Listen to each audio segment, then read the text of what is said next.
ఇది వేసి పంపండి, అదే వేసి పంపండి. నో, వేస్తే వేసినాం, లేకపోతే చూడండి ఒక్కసారి. If you understand the meaning of life, జీవితాన్ని అర్థం తెలుసుకున్నట్లయితే we cannot go behind the world. ఎందుకంటే లేఖనాలలో ఏమంటా అంటే సిరిని మనం ఎప్పటికీ ఏంది, సిరిని దేవుణ్ణి రెండిటను మనము వీ కెనాట్ సాటిస్ఫై దెమ్ కదా. ఇక్కడ ఒక ఏమంటా ఉంటాడు, ఏమి తీసుకొని రాలేదు, ఏమి తీసుకొని పో కదా. తీసుకొని పోతామండి, నాకు తెలిసిన మటుకు ఏం తీసుకొని పో. లేఖనాలు చెప్తా ఉంటున్నాయి, నేను కదండి, నేను చెప్పటం లేదు. ఎందుకంటే మనం ఇంత జీవితం అంతా పాకులాడేది దేని గురించి అంటే దేని గురించి కదా, అవునా కదా. ఎంత తేటగా దేవుడు కొన్ని విషయాలు ఎంత చక్కగా చెప్తాను. నేను పునరుద్ధానం అనగా ఈస్టర్ అనగా యేసయ్య మరణించి తిరిగి లేచాడు. నిజంగా this is a very beautiful content. నేను దాన్ని బేస్ పెట్టుకొని ఈరోజు ఏం మాట్లాడాలంటే ఈస్టర్ గురించి సహజంగా అందరూ మాట్లాడతారు కదా. అయితే ఇలాంటి ఎందుకంటే ఈ ఒక విషయంలో ఏమైతా ఉంటున్నదంటే లాజరయ్య విషయంలో యేసయ్య ఏం చేశాడంటే మరణించిన అతన్ని తిరిగి లేపాడు. ఆ తర్వాత అదే వారంలో ఈ యొక్క విషయం ఎప్పుడు జరిగి ఉంటున్నదంటే మట్టల ఆదివారం కంటే ఒక్క రోజు ముందు జరిగిన ఒక విషయం అండి ఇది. మట్టల ఆదివారం కంటే ఒక రోజు విషయం. కరెక్ట్ ఒక వారం తర్వాత ఏమయ్యేదంటే జీవించిన యేసయ్య మన కొరకే ఏమయ్యాడంట, మరణించాడు. ఎంత గొప్పగా చూడండి. అయితే ఇతను ఎలాంటి సమర్థుడంటే మరణించిన వారిని తిరిగి లేపిన ఒక వ్యక్తి ఇతనే మరణించి తిరిగి లేచాడంట. Hallelujah, hallelujah. We must try to understand the greatness of God. ఎంత గొప్ప దేవుడు అనేది మనం తెలుసుకోవాలి ప్రియమైన. ఆయన ఒక గొప్పతనాన్ని తెలుసుకున్నట్లయితే రియలీ నేను చెప్తా ఉంటున్నాను, ఏ ఒక్క విషయము ఈ లోకరీతిగా మనం పక్కలంటాం చాలు. యేసయ్య చాలు, యేసు చాలు అంటారు. కొన్ని మంది పిచ్చి ప్రేమ దేవుని పైన, ఏమున్నా దేవుడు యేసయ్య యేసయ్య యేసయ్య అంటానే పోతారు. కొన్ని క్రైస్తవులు ఉంటారండి, ఎంత చక్కగా వాళ్ళ యొక్క జీవితాలను రూపించుకొని ఉంటారంటే ఏం జరిగినాను ఏ దేవునికి స్తోత్రం, ఏ దేవునికి స్తోత్రం. ఇక్కడ ఒక లేఖనాలలో 1 తిమోతి 6:7 ఏమంటా అంటున్నాడంటే ఏమియో మనము తీసుకొని రాలేదు, ఏమియో తీసుకొని పోలేము, ఆయనను జీవితం అంతా పాకులాడతాం కదా. అది ట్రై చేస్తాము, అది దొరకకపోతే బాధ కదా. పక్కన వాళ్ళు తెచ్చుకుంటే వాళ్ళని చూసి బాధ. ఇక్కడ ఏమన్నా రాశాడండి దేవుడు? ఏం రాయలేదు. ఎంత చక్కగా యేసయ్య అనుకుని ఉంటే దేవుని పుత్రుడు ఎలా పుట్టాల్సి ఉన్నదంటే పెద్ద భవనాలలో పుట్టాల్సి ఉన్నది. అయితే ఎక్కడ పుట్టాడండి? పశువుల పాకలో. One of the least considered place. ఎక్కడ చూసినన్ను రోత, అక్కడ ఈడ.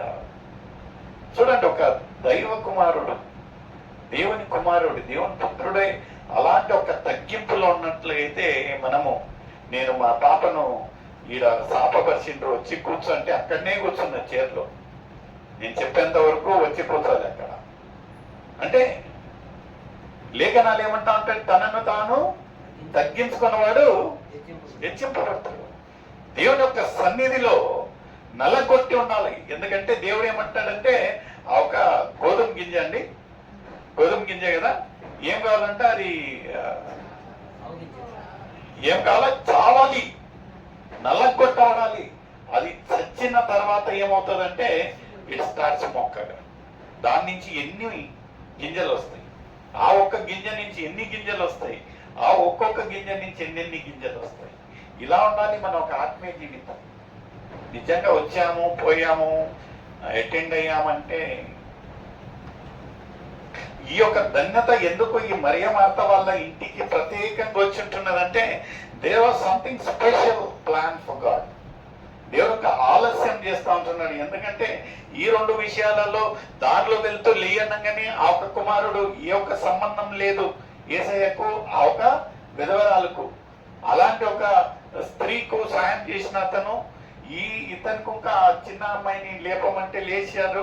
అయితే ఎవరైతే ఇంత ఆత్మీయంగా ఉంటున్నారో వీళ్ళు వర్తమానం పంపనే ఆయన పరిగెత్తి రాలేదు. ఎందుకంటే it's the time of testing. It's the time of testing. మనం ఒక అడిగామేమో, ఏమైనా ప్రార్థించామేమో, ఎందుకు ఆలస్యం అవుతా ఉంటున్నదంటే it is God's plan. It's God's plan.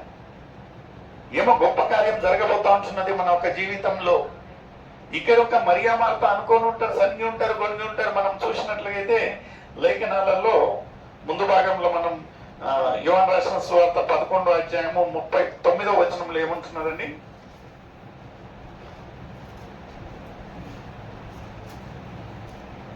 Yesayya correct గా వర్తమానం విన్న తర్వాత ఎన్ని రోజులకు వచ్చారంటండి? 4 రోజులకు వస్తే ఇక్కడికి వీళ్ళకు ఎక్కడ లేని కోపం. ఇందులో ప్రత్యేకంగా ఎవరికంటే ఎక్కువ కోపం? మరియక్క, మార్తక్క? మార్తకు. ఎందుకంటే మార్త లోకరీతిగానే, మరి ఆయన దైవికంగా ఉన్నది. అది మనం ఎక్కడ లూకా రాసిన సువార్తలో ఫస్ట్ ఇలా క్యారెక్టర్ కనుక్కుందామండి. ఎలా ఉంటున్నది ఇలా క్యారెక్టర్? లూకా రాసిన సువార్త 10వ అధ్యాయము 39-40లో చదువుతాం. లూకా రాసిన సువార్త 10వ అధ్యాయం. తొందరగా తీయండి. నేను తోడండి. She had a sister called Mary who sat at the Lord's feet. కదా? ఎవరండి అక్కడ? ఆమె పాదాల చెంత ఎవరు కూర్చొని ఉన్నారు? మరియా. మన మార్తక్క యాడున్నది? వంట చేస్తూ సీదరించుకుంటా. ఆ కోపం ఎవరి కాడికి వచ్చి మాట్లాడేది? 40 వచనం చదవండి. Martha was distracted and said, Lord, do you not care that my sister has left me to serve alone? కదా, మనం చేయము, చేసేవారిని కదా. మనలో ఇది ఒక గొప్ప సంగతి ఉంటది, చాలా గొప్ప సంగతి. తెలుగులో చదవండమ్మా.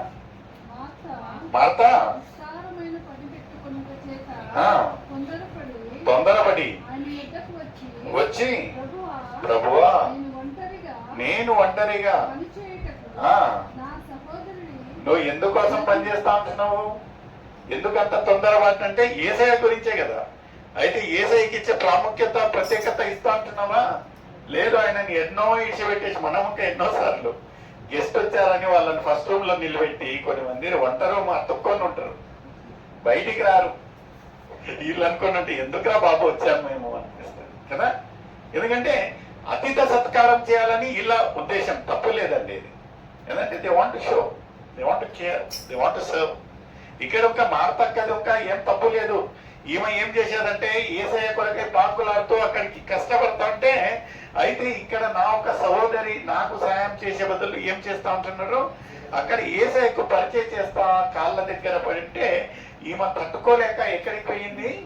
యేసయ్యకే చెప్పేదంట, నైనా ఏమన్నా బాగుందా, నువ్వు పెద్ద అయినావు కదా, నువ్వు ఇంకా చెప్పొచ్చు కదా, పోయి కొంచెం సహాయపడమని. ఎవరు చెప్తా ఉన్నారు యేసయ్యకు? మార్త. ఎంత గొప్ప సంగతి చూడండి. మార్త చెప్తా ఉందంట పోయి యేసయ్యకు, నైనా నువ్వన్నా పంపేది లేదా, నేను ఒక్కరిని కష్టపడేది నీకేం ఇస్తామా అని చెప్తే యేసయ్య చాలా చక్కటి మాట, ఆఖరి మాట ఏమంటున్నదండి? 42ది చదవండి. మరియా ఎలాంటిది ఏర్పరచుకున్నదంట? మరియా ఉత్తమమైన. She has chosen the good. Are we choosing the good? ఒక ప్రశ్న నీకు నాకు ఈరోజు. మనము are we choosing the good? దేవుని దగ్గర పోవడం కాదు, దేవునికి ఏమి ఇష్టం అనేది మనం చూస్తా ఉంటున్నామా? 40 రోజులు మనం శిల్వ యాత్ర, శిల్వ ధ్యానాన్ని గుడి చుట్టూ తిరిగాము, దేవునికి స్తోత్రం. అయితే దేవునికి ఏమి ఇష్టం అనేది మనం చేస్తా ఉంటున్నామా? ఒక్కసారైనా గ్రహించామా? ఇక్కడ ఒక దేవుడు ఏమంటా ఉంటున్నాడంటే, నువ్వు వచ్చినావు, నేను ఇంటికి వచ్చాను, ఆశీర్వాదం ఉంది. అయితే నువ్వు నన్ను చూసుకున్నావా? ఆ రోజు ఒక పేతురు వాళ్ళ ఇంటికి వెళ్ళినప్పుడు, ఆ ఒక ఇల్లు వచ్చినప్పుడు, ఆమె అత్తరి బుట్టితో అంతా ఇది చేసినప్పుడు, మీరు ఎవరు వచ్చినప్పుడు నాకు కాళ్ళు కడుక్కొని నీళ్ళు ఇచ్చారా? ఈమె చూడండి ఇక్కడ ఒక ఏమంటా ఉంటున్నాడంటే, నువ్వు పిలిచావు కరెక్టే, అయితే మరియా ఎన్నుకున్న ఒక విషయం గొప్పది, it's a good chosen thing అంటా ఉంటున్నాడు. చదవండమ్మా. మరియా ఉత్తమమైన దానిని ఏర్పరచుకునేను, ఉండని ఆమెతో ఆమెతో చెప్పాను. చెప్పాను. హల్లెలూయా. ఇక్కడ మార్కులు ఎవరు పెట్టేసుకున్నారండి? మరి ఎందుకంటే మన క్రియలు అలా ఉండాలి. నిజంగా ఒకే రూమ్ లో ఉన్నారు, అందరూ ఒకే ఇంట్లో ఉన్నారు. అయితే దేవుడు ఎవరి యొక్క పరిచయాన్ని ఇక్కడ చెప్తా ఉంటున్నాడంటే మరియా. God wants the same thing. ఇక్కడ అందరం ఇక్కడ ఒక సహవాసంగా ఉంటున్నాం మేము, కానీ ఉండేది కాదు. బాడీ ప్రెసెంట్, మైండ్ అబ్సెంట్ ఉండకూడదు. ఎందుకంటే దేవుడు ప్రతి ఒక్కళ్ళని ప్రత్యేకించి as a plan and purpose, ఒక ప్రణాళికతో, నా ఒక బిడ్డ ఈడ ఒక ఆకలి తపనతో వచ్చుంటున్నది, ఒక ఆశతో, ఒక ఆశీర్వాదం కొరకు వచ్చుంటున్నది. నిజంగా మనం వచ్చాము, పిలిచాము, మెసేజ్ చూసామని కాదండి. ఇక్కడ మనం ఏ దీని గురించి వచ్చాము అనేది, is it pleasing to God? మార్తలాగా ఉంటున్నామా, మరి అలాగా. ఇక్కడ ఒక వర్తమానం పంపిన బో కరెక్ట్ టైంకి వచ్చినామని 11 అధ్యాయం 39వ వచనంలో ఏమంటున్నారండి? యేసు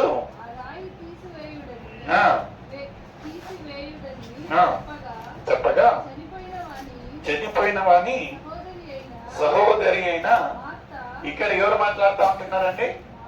మళ్ళా మార్తక్కనే, వదలటంలే యేసయ్యను కదా. ఏమంటా ఉంది? ప్రభువా అతను చనిపోయి 4 దినములే. అవసరమనైనా నిన్ను పిలిచంగానే 2 మైళ్ళ దూరం ఉన్నావు అనుకుని ఉంటే వచ్చినావా? రాలేదు కదా, రాలేదు. ఇక్కడికి వచ్చిన తర్వాత 4 రోజుల తర్వాత వచ్చి ఏమంటా అంటున్నావు? ఒక రాయిని తొలగించు. తొలగితే ఏమైతుందో మాకు ఇంకా తెలుసు. ఏమైతుంది? వాసన వస్తుంది. అల్ప విశ్వాసం, అల్ప విశ్వాసం. దేవుడు ఈ యొక్క లేఖనాలలో 24, 25 వచనం, ఇది 39వ వచనం. అంటే ముందుగానే చెప్తా ఉంటున్నాడు, నేనే పునరుద్ధానమును జీవమును, ఎవరైతే నా ఎడల విశ్వసిస్తారో మరణించినను తిరిగి లేస్తారంటే, ఈమె అల్ప విశ్వాసము. 10 వచనాల తర్వాత ఇంకా ఈ తల్లి ఏమంటాందంటే, నైనా 4 రోజులు అయిపోయినది మరణించి, ఇప్పుడు ఆ రాయిని తొలగించినట్లయితే ఏమవుతుంది? వాసన వస్తుంది. ఒక్కొక్కసారి మన జీవితాలలో మనం అన్ని కోల్పోయి చేతులు ఎత్తుంటాం. ఆయన ఒకసారి ప్రార్థించి ఇంకేం ప్రార్థన చేస్తాం, అంత అయిపోతాయి కదా. నిజంగా నేను ఇక్కడ నించొని చెప్పటం అంటే ప్రతి ఒక్కళ్ళ జీవితాలలో, ఎందుకంటే మనకు విసిగిపోయిన మనం వెయిటింగ్ అనేది మన డిక్షనరీలోనే లేదు. వేచి ఉండట, ఇన్స్టంట్ ఏం జరిగినా అయితే అంత విశ్వాసం ఉంటున్నదా మనకు? జరుగుతాయి. దేవుడు ఏమంటా ఉంటున్నాడంటే, ఇక్కడున్న ఒక కొండ పోయి అక్కడ పడాలంటే అయితాయి, ఖచ్చితంగా అయితాయి. అయితే మనలో అంత ఆవగింజంత విశ్వాసము ఇంకా ఉందా లేదనేది నేను చెప్పను. ఎందుకంటే మనము ఇక్కడ ఒక ఈమె ఎవరైతే యేసయ్య ఒక అద్భుతాలను చూశాదో, అన్ని చేశాదో, ఈమె పలికే మాటలు ఏమంటా ఉంటున్నదంటే, నైనా నువ్వు ఆ రాయిను జరపమంటా ఉంటున్నావు, 4 రోజులు ఇంటున్నది, వాసన వస్తుంది, అయినా అవసరమా అంటా ఉంటున్నాను. ఇక్కడ it's a challenging thing of our faith and belief. నిజంగా అలాంటి ఒక విశ్వాసం మనలో ఉంటున్నదా? ఎందుకంటే యేసయ్య ఇంకా ఆలస్యం చేయనీకి ఇంకా కారణం ఏముంటున్నదంటే, ఆ ఒక 10వ వచనంలో మనం చూసినట్లయితే, యేసయ్య ఒక ఆలయము శుద్ధీకరణ జరుగుతూ ఉంటున్నది. ఈడ థ్రెట్ ఒక ఆ ప్రాంతంలో ఉన్నట్టుగా అయితే ఆయనను చంపివేయడానికి పొంచివేశారు.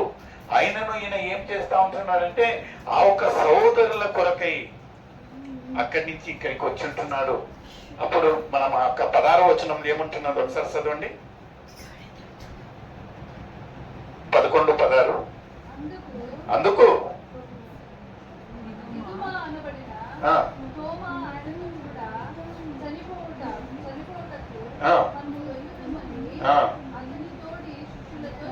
చెప్పాను. అంటే యేసయ్య అన్నాడంట, మనం అక్కడికి వెళ్దాము, ఆడ లాజరు చనిపోయి ఉంటున్నాడు, వర్తమానం వచ్చి ఉంటున్నది, మనం ఇక్కడికి వెళ్దామంటే వీళ్ళు అన్నారంట, నైనా అక్కడ ఏం చేసి వచ్చామని మీకు తెలియదా? ఆడికి పోతే మనం బతుకుతామా?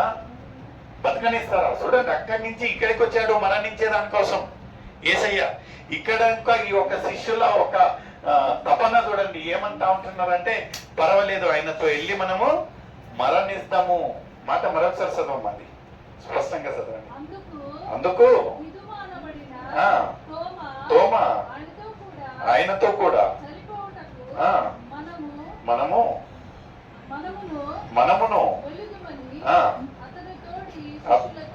చెప్పారు కదా. ఆయనతో పోదాం, ఇంకా ఏం చేయనికి అవుతుంది? అయ్యగారు చెప్పిండు పోదాము. అయితే ఇదంతా జరిగిన విషయాలు ఎవరికి తెలియదు? మన మాతక్కకి తెలియదు. ఏమంటా ఉంటున్నారంటే, అప్పుడు పిలిస్తే ఇప్పుడు వచ్చినావునైనా, ఎందుకు వచ్చింటున్నావు, ఆ రాయంగా తొలగించంటా ఉంటుంది. ఇంకా అల్ప విశ్వాసం. అయినను ఈమెలో మనముక ఇక్కడ ఉన్నంతసేపు, దేవుని యొక్క మాటలు విన్నంతసేపు ఎలా ఉంటున్నదంటే, ఇంకా ఏకంగా మునిగి తేలినట్టుంటది విశ్వాసం కదండి. ఈ మార్తక్కకు ఇంకా ఇంతే. ఇక్కడ ఏమంటా ఉంటున్నది, 31వ వచనం చదవండి. గనుక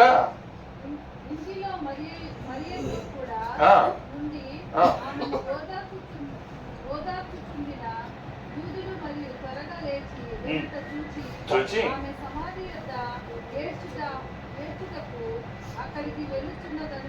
అనుకుని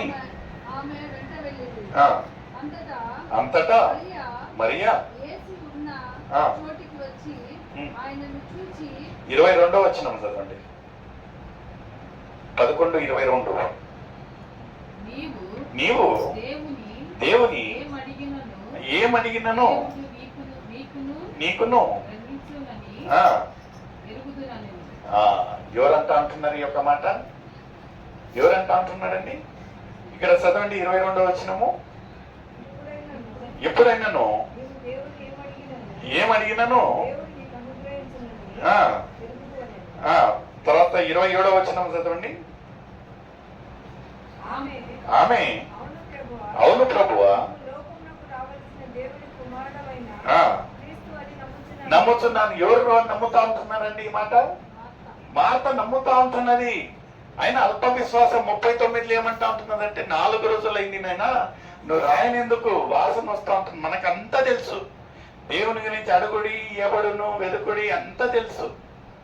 ఆయనను మనం ఏంటంటే అల్ప విశ్వాసం. ఇక్కడ ఎవరైతే అల్ప విశ్వాసంగా మాట్లాడుతారో ఈమెని అంటారు, నాకు తెలుసునైనా నువ్వు ఎవరో, దేవుని కుమారుని నాకెందుకు తెలియదు అంటా ఉంటున్నది. కానీ ఇక్కడ మాటలు క్రియాగా ఏమంటా ఉంటున్నదంటే, అక్కడ ఆ రాయిని తొలగించవకు. మన యొక్క జీవితాలలో మనం ఎన్ని వర్తమానాలు ఎన్ని ఉంటున్నాం, ఎన్ని మెసేజ్లు, ఎన్ని వర్తమానాలు, ఎంత దేవుని యొక్క అద్భుతాలను మన యొక్క జీవితంలో చూసి ఉంటున్నాం. కానీ మనకు ఆ ఒక గ్రహింపు అనేది ఉండదు, విశ్వాసం అనేది ఉండదు.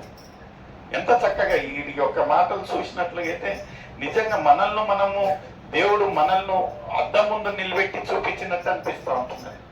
అంత తెలుసు, అంత తెలిసినట్టే ఉంటున్నాం. కానీ అల్ప విశ్వాసం. ఇక్కడ ఒక మార్త నోటి నుంచి వస్తూ ఉంటున్నది యేసు ఎవరు అనేది ఎంత గొప్పగా ఒప్పుకుంటా ఉంటున్నది. నువ్వే నిజమైన క్రైస్తు, నువ్వే క్రీస్తు, నువ్వే దేవుడు పంపిన ఒక రక్షకునివి అని అంతా చెప్తా ఉంటున్నది. అయితే ఆయన చేసే ఒక అద్భుతాన్ని మాత్రము గ్రహించలేకపోతా ఉంటున్నది. ఇక్కడ మనం చూసినట్లయితే 24వ వచనం ఏముంటున్నదండి? 23వ వచనం.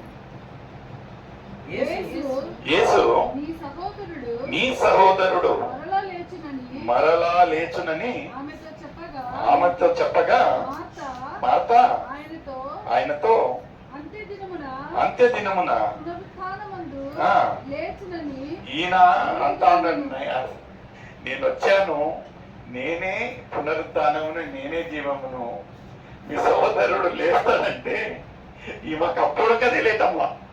ఇంతకు ముందు ఇంకా చెప్పాడు, ఇక్కడ ఇంకా చెప్తా అంటే ఈమె ఏమంట, మాకు తెలుసులేవయ్యా, మేము ఇంకా ధర్మశాస్త్రంలో చదివాము. యోగు గ్రంథంలో ఏముంటున్నది? యోగు 19:26లో ఏముంటున్నదండి?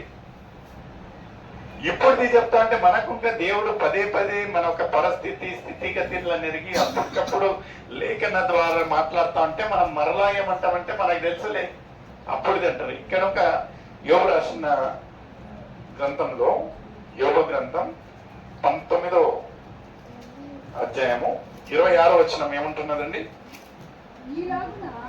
ఇలాగున నా చర్మము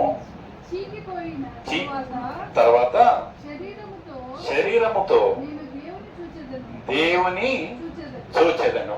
అంటే నేను మరణించినను దేవుణ్ణి తిరిగా చూస్తా అంటున్నది. అంటే పునరుద్ధానము.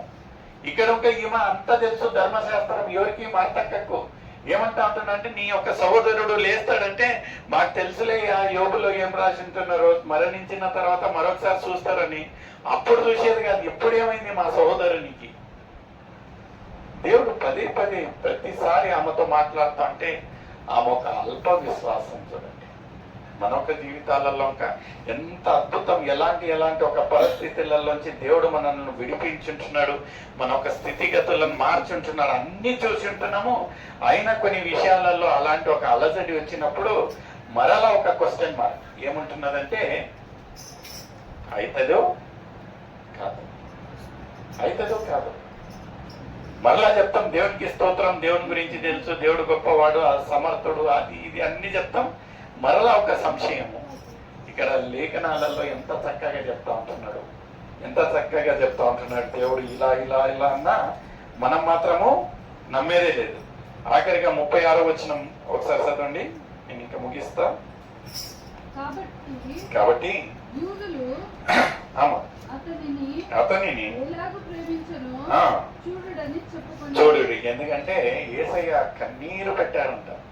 కన్నీరు పెట్టినప్పుడు ఎవరు చెప్పారంట? అక్కడ యూదులు చెప్పారంట. ఏంది యేసయ్య కన్నీళ్లు పెట్టాడు. ఈరోజు నీకు నా కొరకై యేసయ్య కన్నీళ్లు పెడతా ఉంటున్నాడు.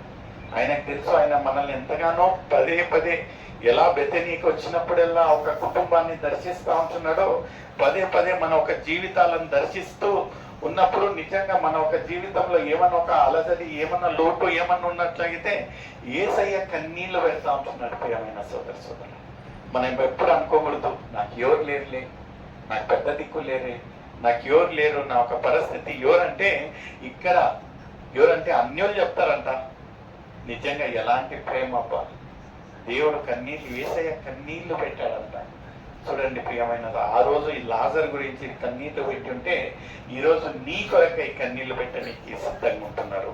అదే ముందు చదవండి 40వ వచనం.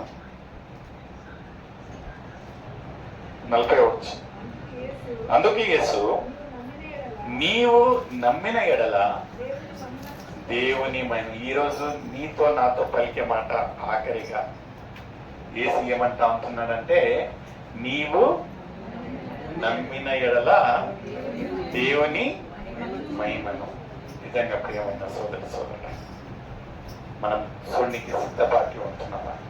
మన ఒక జీవితంలో అలాంటి ఒక అద్భుతం చూడడానికి మనము సిద్ధంగా ఉంటున్నామా? ఎందుకంటే ఆ రోజు ఆయన ఏమంటా ఉంటున్నాడు, ఈరోజు నీతో నాతో మాట్లాడుతూ ఉంటున్నాడు. ఏమంటా ఉంటున్నాడంటే, మీరు నమ్మి ఆ దేవుని మహిమను చూడబోతా ఉంటున్నారు. చూడడానికి సిద్ధంగా ఉంటున్నామా? సిద్ధంగా ఉన్నట్లయితే ఇదే అనుకూలమైన సమయం, ఇదే రక్షణ దినం. మనమందరం మోకరిస్తాం. ప్రియమైన సోదరుల, నిజంగా మనం ఇంకా దేవునికి దూరంగా ఉంటున్నామేమో, ఇంకా మాతాలాగా సంశయంతో ఉన్నట్టుంటే, లోకరీతిగా ఉన్నట్లయితే ఇదే అనుకూలమైన సమయం, ఇదే రక్షణ దినంగా ఇచ్చినది. మనల్ని మనం దేవునికి సమర్పించుకుందాం. దేవుడు ఎంత తేటగా ప్రతిసారి ప్రతి విషయంలో మనతోటి మాట్లాడుతూ ఉంటున్నాడు, చెప్తా ఉంటున్నాడు, ఇలా అని చెప్తా ఉంటున్నాడు. ఆయనను మనం ఆత్మీయ కళ్ళతోటి, ఆత్మీయ చెవులతోటి ఇవన్నీ వినటం లేదు. లోకరీతిగానే మనం పాకులాడుతూ ఉంటున్నామేమో. ప్రియమైన సోదరుడా, దేవా, నేను ఒక పాపిని రాజా, నా ఒక మనోనేత్రాలను తెరవండి, నీ యొక్క అద్భుత కార్యాలను, నీ మహిమను మేము చూసుకునేలాగా సాయం దయచేయండి. యథార్థంగా మనము మన ఒక విరిగి నలిగిన హృదయాలను దేవునికి సమర్పించి ఆయనను మన ఒక సొంత రక్షకునిగా అంగీకరించినట్లయితే ఆ రోజు బెతేనియా ఆ ఒక కుటుంబంలో చేసిన ఒక మహత్వమైన కార్యాలు ఈరోజు నీ యొక్క జీవితంలో చేయనికి యేసయ్య వేచి ఉంటున్నాడు. ప్రియమైన సోదరుల, ఎలా ఉంటున్నది మన ఒక సిద్ధపాటు, ఎలా ఉంటున్నది మన ఒక ఆత్మీయ జీవితం? ఇంకా మనం దేవునిలో దూరంగా ఉన్నట్లయితే ఇదే అనుకూలమైన సమయం, ఇదే రక్షణ దినం. మనమందరం కళ్ళు మూసుకొని మన హృదయాలను దేవునికి సమర్పిస్తాం. మమ్మల్ని అతిమిక్కిలుగా పెంచిన ప్రియ తండ్రి, నీకు వేలాది స్తోత్రం ప్రభావ. మీ యొక్క కృప, మీ యొక్క ప్రేమ ద్వారా ప్రభావ, ఈ రోజున ప్రభావ ఈ యొక్క వర్తమాన ద్వారా ప్రభావ మమ్మల్ని ఆత్మీయంగా బలపరిచిన విధానం కొరకే స్తోత్రం ప్రభు. మమ్మల్ని ప్రభా మీరు హెచ్చరించిన విధానం కొరకు నీకు వేలాది స్తోత్రం. నిజంగా ప్రభా మేము మార్తగా ఉంటున్నామేమో ప్రజా, మీరు అత్తుకొని ఒక సహవాసంలో ఉన్నను ప్రభా, ఒక అల్ప విశ్వాసంగా ఉన్నట్లుగైతే ప్రభా దయతో మమ్మల్ని క్షమించండి. మా యొక్క మనోనేత్రాలను తెరవండి. మీ యొక్క ఆత్మీయగా మీరు మా యొక్క రక్షకునిగా, సొంత రక్షకునిగా మేము అంగీకరించేలాగిన సాయం దయచేయండి ప్రభు. మా యొక్క జీవితాలను మార్చండి. మా యొక్క స్థితిగతులను ఎరిగిన దేవానికి వేలాది స్తోత్రం ప్రభు. నిజంగా మా పరిస్థితులను మార్చండి ప్రభు. ప్రభా మీ యొక్క కృప, మీ యొక్క ప్రేమ ద్వారా ప్రభా మమ్మల్ని ఇక్కడ నడిపించిన విధానం కొరకే స్తోత్రం. ప్రత్యేకించి ప్రభా ఈ బాబురావు వాళ్ళ కుటుంబం కొరకే నీకు వేలాది స్తోత్రం. వాళ్ళు ఎంతగానో ప్రేమించి ప్రభావం మమ్మల్ని ఆహ్వానించిన విధానం కొరకే స్తోత్రం. ప్రభా ఇంటికి కావాల్సిన మెండైన దీవెనలను దయచేయండి.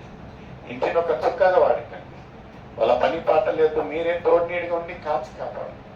హస్తాలను ముట్టండి, నూరంతలుగా వేయంతలుగా ఫలించేలాగిన సాయం తెచ్చేయండి. చంటి బిడ్డలను ఆస్వాదించండి. కావాల్సిన పరలోక జ్ఞానం ఎదుగుదల దయచేయండి ప్రభా.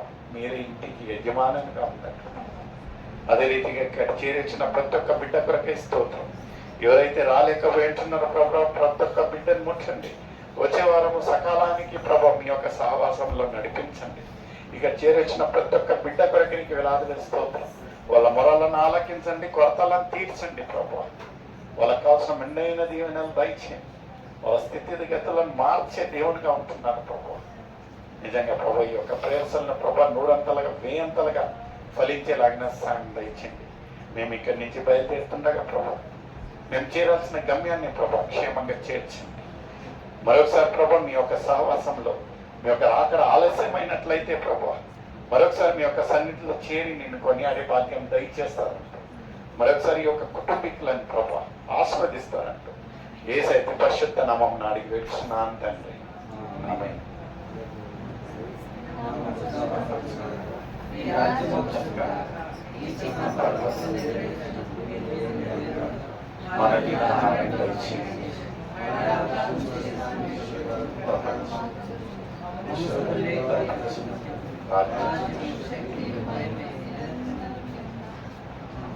తండ్రి యొక్క ప్రేమయు యేసుక్రీస్తు